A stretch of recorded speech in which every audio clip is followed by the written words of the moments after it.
Anticristo ou anticristos? Por que São João apresenta o anticristo no singular e termina no plural? Roda a vinheta.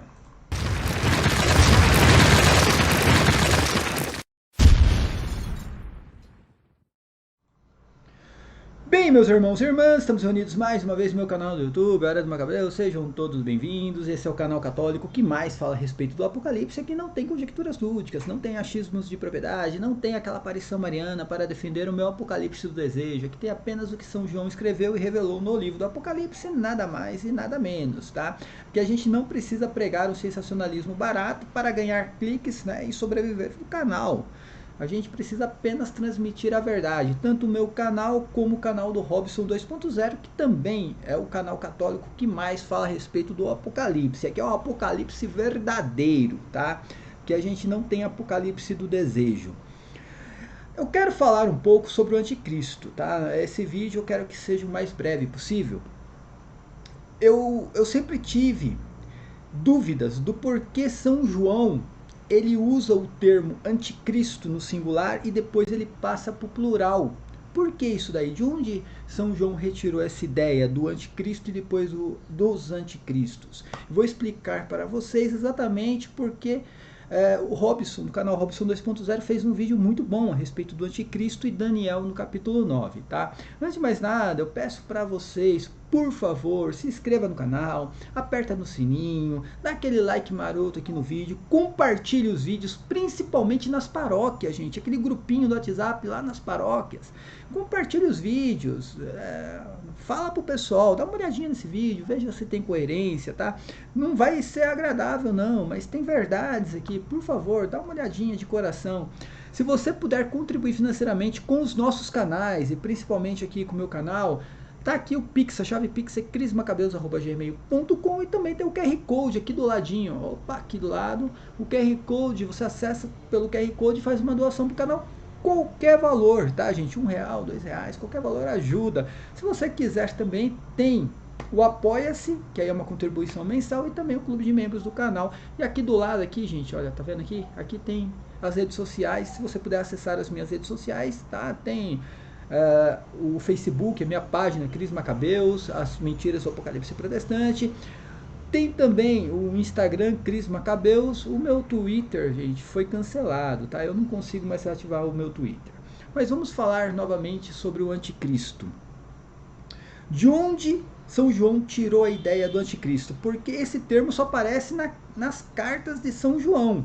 Apenas São João usa o termo anticristo. De onde ele tirou essa ideia? E por que ele usa o termo no singular e depois ele passa para o plural? Porque ele fala do anticristo, que era uma promessa daquilo que deveria vir, e depois ele fala, há muitos anticristos por aí. A gente vai entender isso.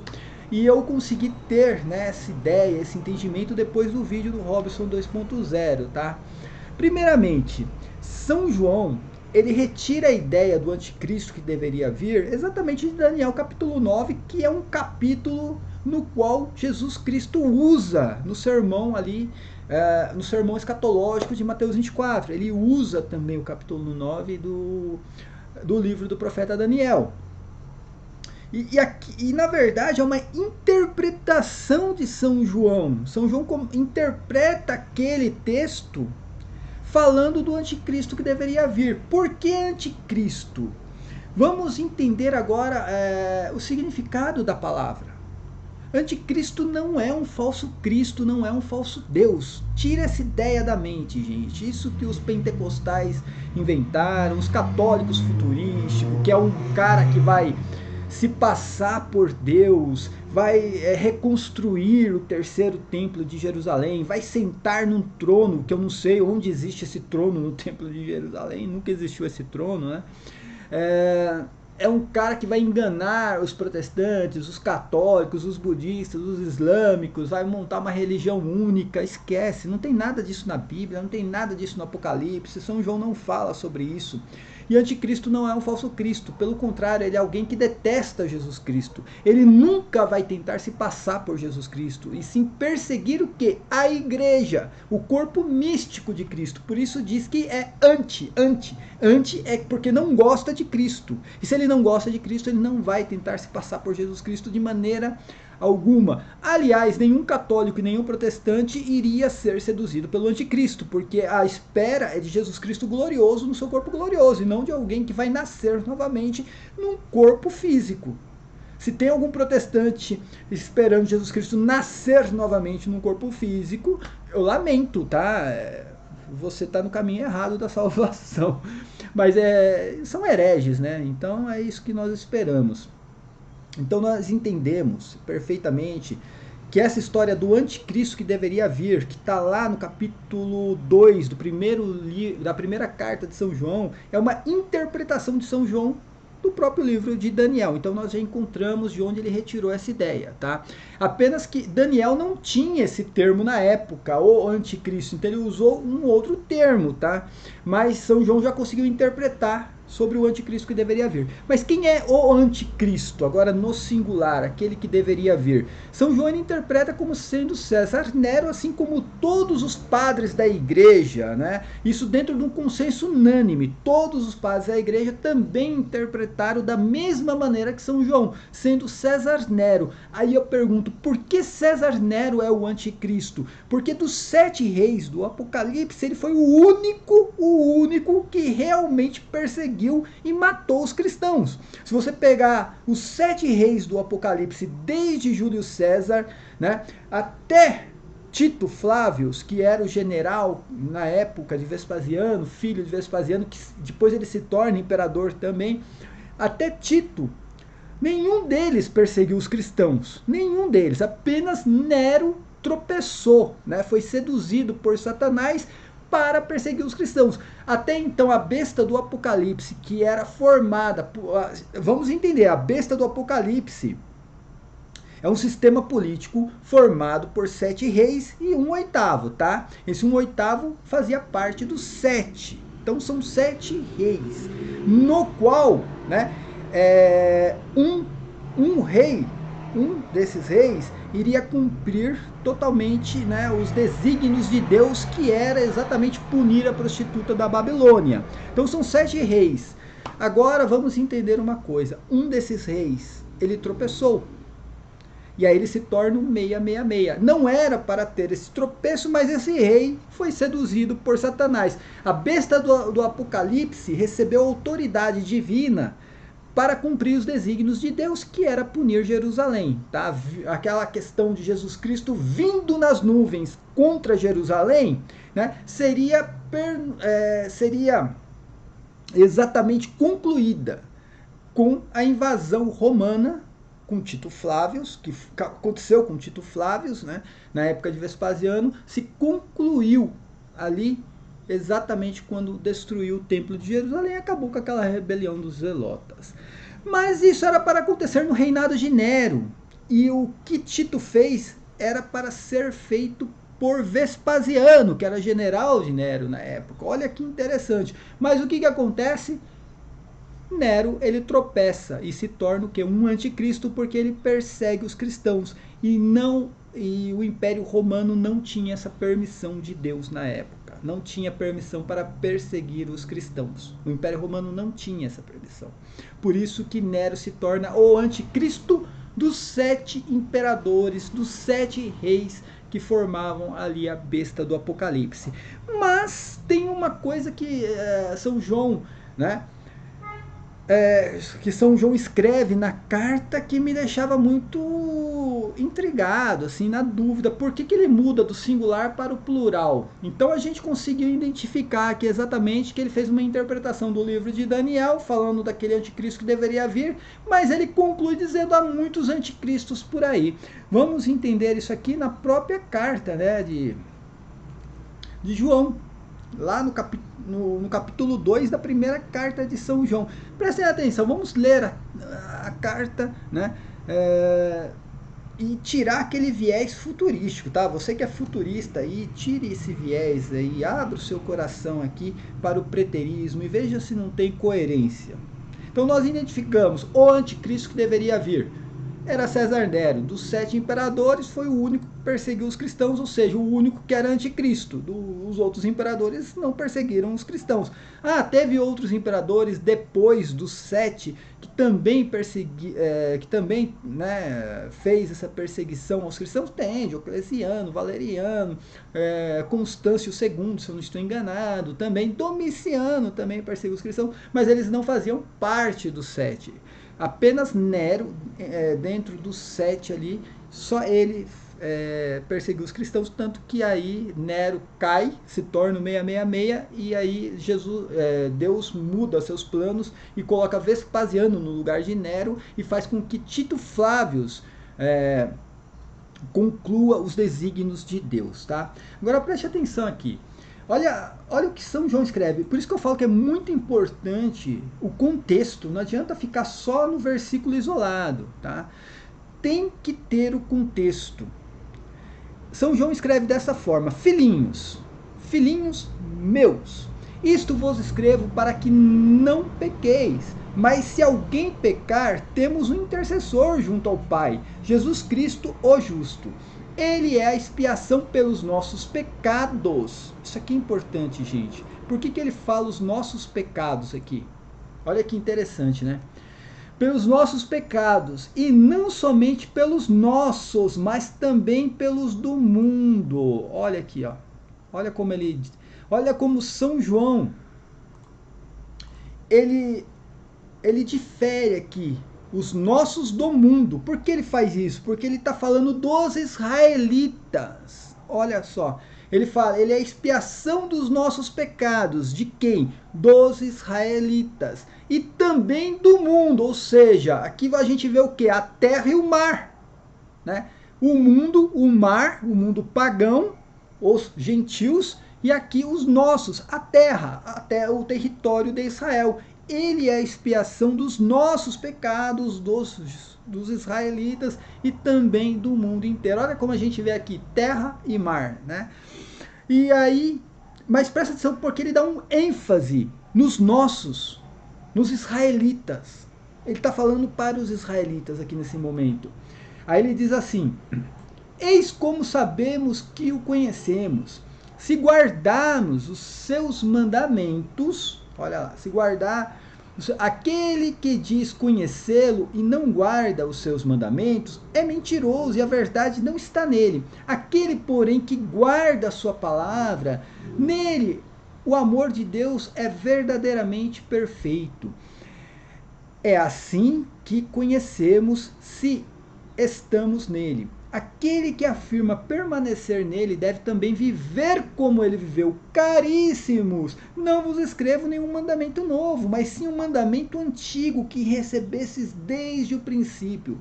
Este mandamento antigo é a palavra que acabais de ouvir. Todavia, eu vos escrevo agora um mandamento novo, verdadeiramente novo. Nele como em vós, porque as trevas passaram e já resplandece a verdadeira luz. Aquele que diz estar na luz e odeia o seu irmão, jaz ainda nas trevas. Quem ama o seu irmão permanece na luz e não se expõe e tropeça. Presta atenção como ele está falando de irmãos aqui, ele está falando exatamente para os israelitas, tá, gente? Ele está dando aqui os mandamentos, aqueles mandamentos antigos, que os israelitas ainda seguiam os mandamentos antigos. Então estava tendo aquele confronto ali, né, entre os israelitas e os cristãos, porque os israelitas, os judeus, né, ali, naquele momento, os judeus acusando os cristãos de ser uma seita nova, com doutrinas novas. Ele fala, não estou fazendo, os cristãos ali, eu não faço nada de novo, a gente pega os próprios mandamentos antigos, né, e a gente coloca exatamente como tem que ser, né, basicamente isso que os cristãos faziam. Então olha como ele está fazendo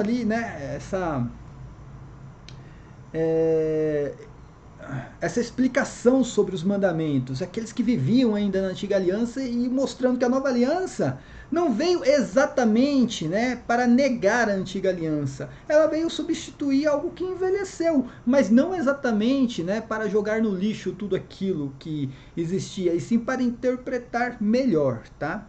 Aí ele fala assim, ó, quem ama o seu irmão permanece na luz, né?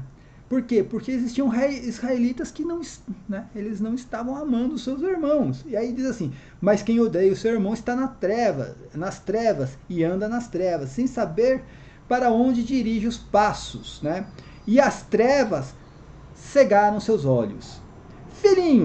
Filhinhos, eu vos escrevo porque os vossos pecados vos foram perdoados pelo seu nome.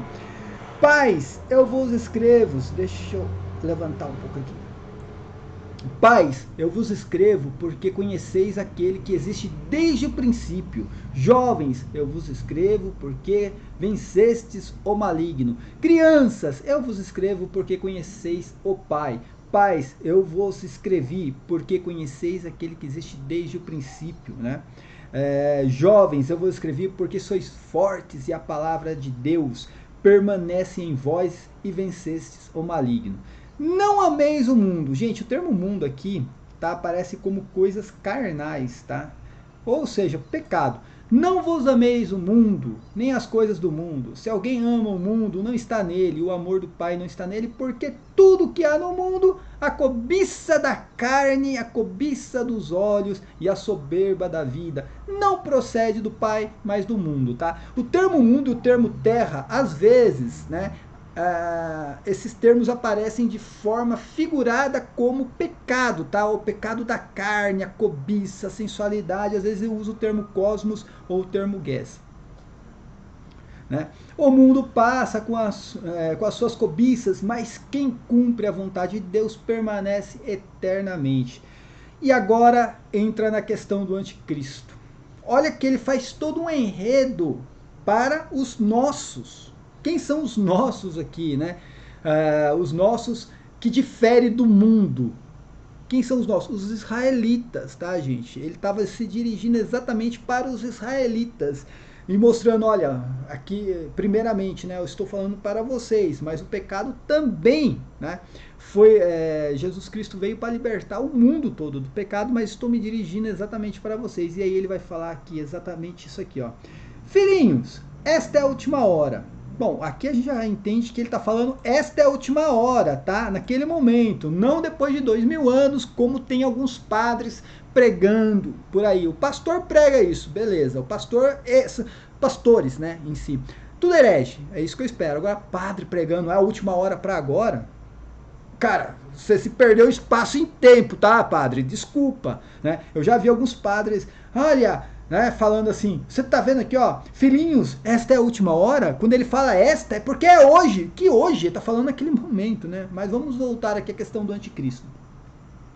E aí ele diz, vós ouvistes dizer que o anticristo vem. Olha como ele usa o singular aqui, singular, né? Que seria aquela interpretação do livro de Daniel, que estava falando exatamente do Império Romano, que estava falando do Império Romano que iria destruir Jerusalém, e que dentro do Império Romano, que São João mostra como a besta do Apocalipse, ali iria ter um anticristo. Dos 7 imperadores, apenas um perseguiu os cristãos, que foi Nero. Então dali saiu um que era anticristo, e ele consegue identificar que seria César Nero aqui. E São Paulo consegue identificar ele como o mistério da iniquidade. Isso é o mesmo, tá? Então, vós ouvistes dizer que o anticristo vem? E aí ele diz assim, eis que já há muitos anticristos. Aí ele muda para o plural. A promessa era no singular de um anticristo, ele fala de muitos anticristos. E olha como ele diz assim, ó, por isto conhecemos que a última hora eles saíram dentre nós. Quando ele fala eles saíram dentre nós, ele não está falando exatamente da igreja, ele está falando dos israelitas. O que ele está falando? Olha, o anticristo veio, mas há muitos anticristos. E esses muitos anticristos saíram do meio de nós, daqui dos israelitas. É isso que ele está falando, gente. Então ele fala, além do anticristo que era a promessa que saiu lá do Império Romano, daquele povo que deveria vir, queria destruir o santuário, tudo iria sair um anticristo. Além desse povo, há muitos anticristos. E esses muitos anticristos saíram do meio de nós. E ele fala assim, ó, mas não eram dos nossos, ou seja, são israelitas, mas não eram exatamente israelitas, porque os verdadeiros israelitas se converteram para o cristianismo, tá? E aí você tem várias situações, porque aí você tem, né, a seita dos nicolaítas, por exemplo, né, que saíram dali, que era para ser com a intenção de, né, de ser, né, um movimento cristão e se tornou uma seita misturando judaísmo com gnosticismo. Aí diz assim, se tivessem sido dos nossos, ficariam certamente conosco. Ou são israelitas que, se realmente fossem israelitas verdadeiros, se tornariam cristãos, ficariam com os cristãos, mas não. Aí diz assim, ó, mas isto se dá para que se conheça que nem todos são dos nossos, né? Vós, porém, tendes a unção dos santos e sabeis todas as coisas. Não vos escrevi como se ignorasseis a verdade, mas porque conheceis e porque nenhuma mentira vem da verdade.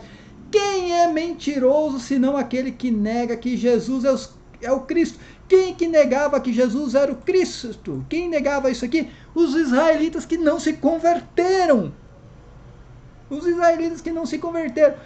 E aí diz assim, esse é o anticristo que nega o Pai e nega o Filho, tá? O que nós conseguimos concluir aqui? Quem são os anticristos? Então, primeiramente, a promessa era do anticristo, que iria sair do povo que deveria vir destruir o santuário e a cidade, né, que seria Jerusalém. E depois ele fala, não, fala do anticristo, mas são muitos anticristos. E esses saíram dentre nós. O outro lá era do Império Romano, mas esses saíram dentre nós, de dentro de Israel, entre os israelitas. De quem são esses anticristos? Aqueles que perseguiram a igreja também. Por quê? Porque Nero se torna anticristo entre os 7 imperadores. Porque entre os 7 imperadores, Nero foi quem realmente perseguiu os cristãos e fez uma carnificina em Roma, né, do modo pontual. Agora eu consigo compreender também porque os padres da igreja, num consenso unânime, trataram Nero como anticristo e de forma correta. Eu não conseguia ter esse entendimento, agora eu entendo. Porque anticristo é quem persegue a igreja. Nero foi o único que perseguiu a igreja entre os 7 imperadores, tá? E voltando agora para os anticristos, porque ele fala dos anticristos que saíram do meio de nós. Quando ele fala nós, ele está falando dele, israelita. São israelitas. Ele está falando exatamente dos fariseus, que perseguiram a igreja, mataram, por exemplo, quem que os fariseus mataram? Fala um aí, que está na Bíblia. Santo Estevão. Quem que os fariseus mataram? A elite religiosa, São Tiago Menor. Perseguiram os cristãos em si. Quando Herodes, que também, Agripa I, também anticristo, que estava dentro de Israel, Agripa também era anticristo. Olha, os anticristos, tá vendo? Que estavam conosco. Agripa I, que foi lá e, além de perseguir a igreja, matou São Tiago Maior, né? Degolado. Os israelitas aplaudiram aquilo. Os israelitas viram Agripa I e falaram que Agripa era um deus. Olha como tudo se conclui como os anticristos. Por isso que São João, ele sai do singular e vai para o plural. Ele sai do anticristo César Nero e fala, gente, não é apenas Nero. Não é apenas Nero. São muitos. E muitos que saíram daqui de Israel. Esses são os anticristos que São João, nas suas cartas, né, apresentou para nós. Paz e bem a todos, até a próxima, amém.